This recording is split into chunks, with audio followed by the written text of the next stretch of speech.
Quelles sont les erreurs de shopping fatales à ne pas commettre évidemment, et à l'inverse, quelles sont les bonnes pratiques, les bons conseils de shopping à mettre en application lorsque vous allez faire les magasins et lorsque vous faites vos achats? Bonjour, ici Mademoiselle M, révélatrice de votre meilleure image.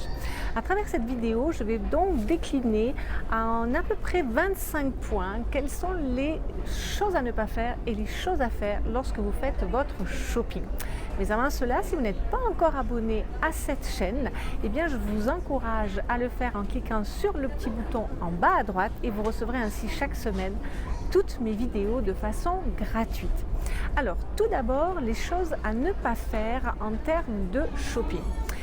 Allez faire votre shopping sans budget. Je vous le déconseille parce que vous risquez de vous laisser aller, surtout si vous êtes, si vous faites partie des shoppeuses un peu compulsives comme ça, ou qui avaient tendance à compenser des états d'âme par du shopping. Donc fixez-vous un budget lorsque vous allez faire votre shopping. Deuxièmement, ne pas avoir dressé de liste d'achat, c'est-à-dire que vous allez, en fait ce n'est pas du shopping que vous allez faire, c'est du lèche-vitrine. Voyez la différence? Le lèche-vitrine, ça relève un petit peu du loisir, de la détente, on va se détendre les yeux comme ça, alors que le shopping, il y a vraiment, en tout cas selon ma conception des choses, il y a vraiment une réflexion derrière, il y a un choix en conscience et il y a des objectifs à atteindre en termes de ce qui vous va et en termes d'assouvissement, je dirais, de vos besoins. Ensuite, chose à ne pas faire, c'est acheter toujours les mêmes choses, c'est-à-dire, vous savez, vous collectionnez, vous êtes une fanat de blouses blanches, de chemisiers, de pantalons noirs par exemple. Donc non, ça c'est à ne pas faire. Ensuite, attention aux achats en ligne. Oui, pour certaines choses comme on le verra, mais tout acheter en ligne, non, parce que vous savez très bien qu'au niveau de la texture du tissu, du tombé, etc., c'est pas toujours à la hauteur, et vous savez aussi très bien qu'on ne renvoie, qu'on ne rapporte pas toujours tout à la poste, donc attention à cela également.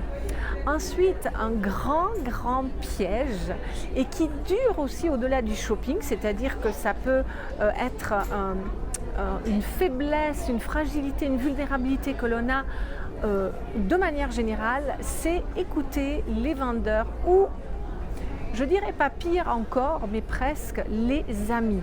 Parce que la seule personne qui savait ce qui vous va et surtout qui savait ce dont vous avez besoin et qu'au final vous savez vous allez porter, eh bien c'est vous. Voilà. Donc attention aux amis. Un autre piège, c'est attendre les soldes. Les soldes, c'est bien pour le porte-monnaie, mais pas nécessairement pour la garde-robe. Parce que parfois, vous finissez par acheter des choses que vous n'auriez pas achetées dans la vraie vie pendant les soldes. Ensuite et surtout, si vous avez repéré quelque chose, si vous avez vu quelque chose, vous n'êtes pas du tout certain que la bonne couleur, la bonne taille sera encore disponible pendant les soldes. Et puis les soldes, ça se fait en fin de saison. Et qu'est-ce que vous savez si dans 6 mois, dans 1 an, vous aurez envie d'acheter quelque chose que vous achetez aujourd'hui? Donc non. Ensuite, un autre piège, acheter si le vêtement est un peu trop petit, ou a fortiori vraiment très petit, ou vraiment très grand, ou même un peu trop grand. Parce que, vous me l'avez souvent entendu dire, vous pouvez avoir un vêtement qui est dans une couleur qui vous va à merveille, une coupe qui vous sied à ravir, le style est vraiment top pour vous, mais si ce n'est pas la bonne taille, si le vêtement tombe mal sur vous, eh bien tous vos efforts seront anéantis. Ensuite, un autre piège, c'est d'avoir peur d'essayer de nouvelles choses. Vous êtes vraiment dans votre zone de confort et vous appréhendez quelque part, juste peut-être au cas où ça vous plairait, même parfois, mais vous appréhendez d'essayer de nouvelles choses. Et moi je vous dis, mais essayez, ça ne vous engage à rien. Essayez, soyez audacieuse. Et puis si ça ne va pas, eh bien vous ne prenez pas évidemment. Ensuite, un autre piège à éviter, c'est vous précipiter sur les... Vous avez envie d'acheter quelque chose, vous trouvez, vous essayez et vous achetez. Non. Ce que je vous conseille de faire, c'est, alors évidemment vous n'allez pas y investir à nouveau, à contrario des jours ou quoi que ce soit, mais quand vous cherchez quelque chose, regardez s'il n'y a pas 2, 3, 4 pièces dans la même couleur, dans le même style, dans ce que vous recherchez. Vous les essayez toutes une à une et vous allez voir justement celle qui tombe le mieux, parce qu'il y en aura forcément une qui tombera le mieux. C'est vraiment quelque chose que je fais très régulièrement avec mes clientes, c'est-à-dire qu'on va prendre la même pièce dans plusieurs marques, dans plusieurs prix, etc.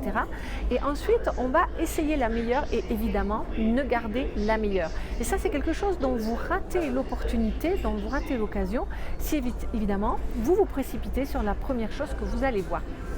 Ensuite, il y a parfois des pièces, notamment justement pendant les soldes, qu'on ne peut pas retourner. Donc attention également à ça, à vous précipiter sur ça. Ensuite, une autre chose que je vous déconseille de faire, c'est de tout miser sur les retouches. C'est de vous dire, oui, mais de toute façon, ma retoucheuse, elle est formidable, elle arrangera ça. Alors, d'abord, il y a un facteur prix, c'est-à-dire que les retouches, ça vaut quand même cher, surtout si vous n'avez pas quelqu'un qui vous fait ça avec des tarifs spéciaux.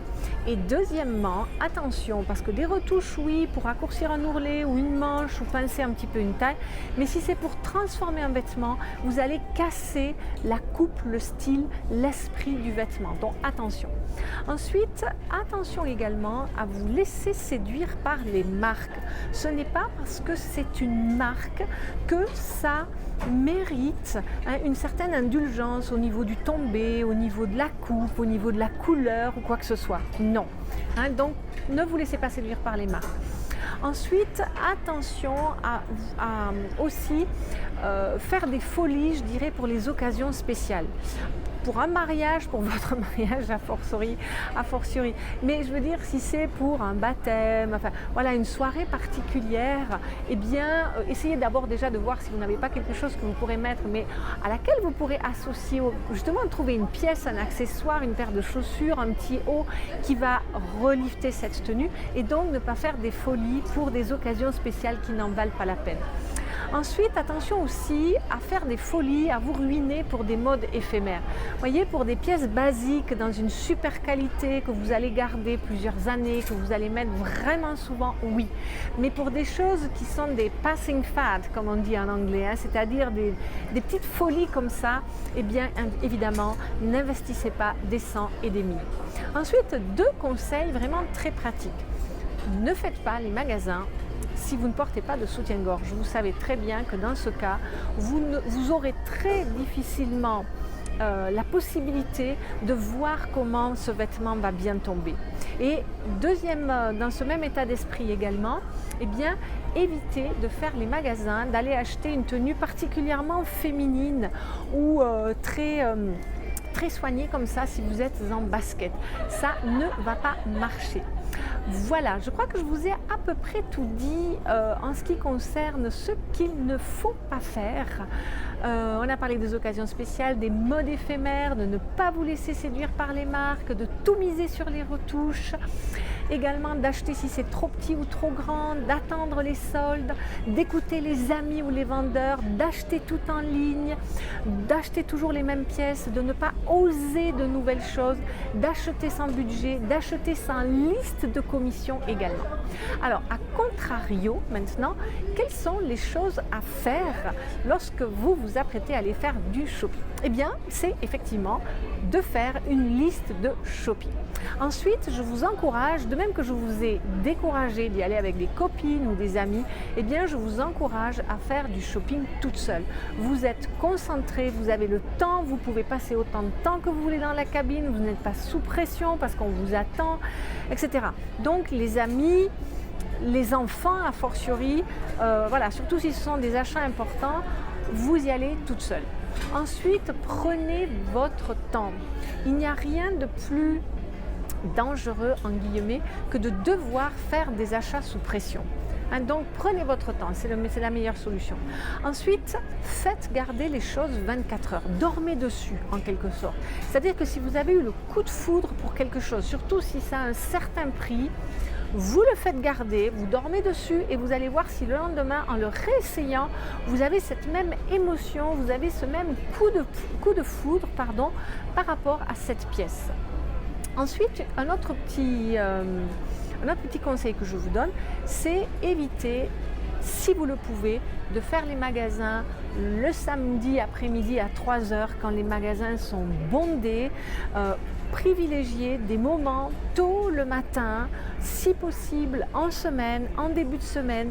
Vous allez rentrer dans les magasins, il n'y a personne, les vendeuses sont à votre disposition, elles sont fraîches, elles ne sont pas stressées, tout est bien rangé, tout est dans les tailles, etc. Et c'est nettement plus agréable de faire les magasins et de voir ce qui est à votre disposition. Ensuite, vous savez que je suis pour le plus et moins, c'est-à-dire la qualité plutôt que la quantité. Et à partir du moment où vous allez investir dans des belles pièces, eh bien occupez-vous-en. Respectez les consignes d'entretien. Voilà. S'il faut racheter un petit extra, s'il faut rajouter une semelle à une paire de chaussures, s'il faut imperméabiliser un blouson en cuir, eh bien faites-le. Ensuite, faites attention aux outlets parce que parfois ce ne sont pas des vêtements, je dirais des pièces qui sont de qualité, qui sont à la hauteur de la marque de la qualité, donc faites attention à ça. Ensuite, ce que je vous encourage également à faire, c'est à investir dans des pièces originales, dans des pièces qui vont vous permettre de transformer vos basiques. Vous voyez, dans des nouveautés qui vont apporter un vent frais comme ça dans votre garde-robe.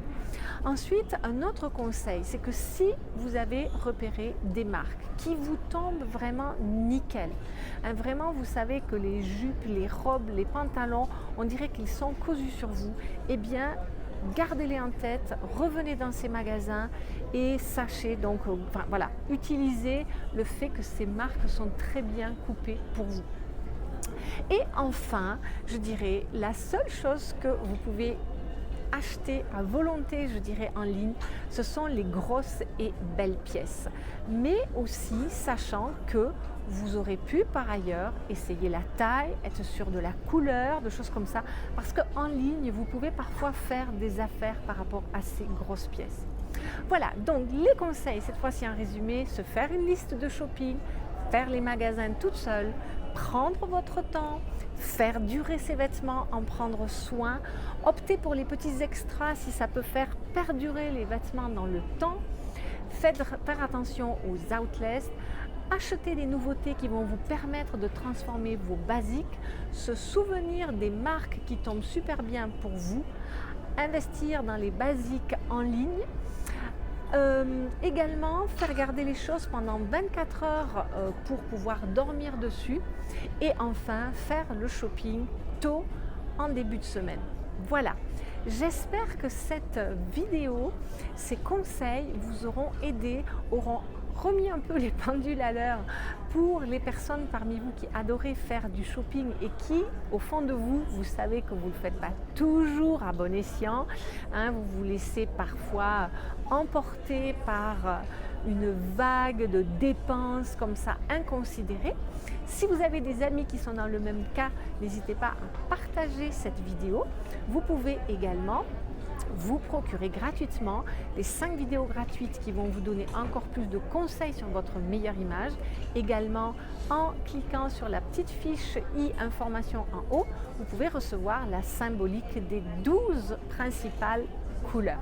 Voilà, c'était Mademoiselle M, révélatrice de votre meilleure image et je vous dis à très bientôt. Bye bye!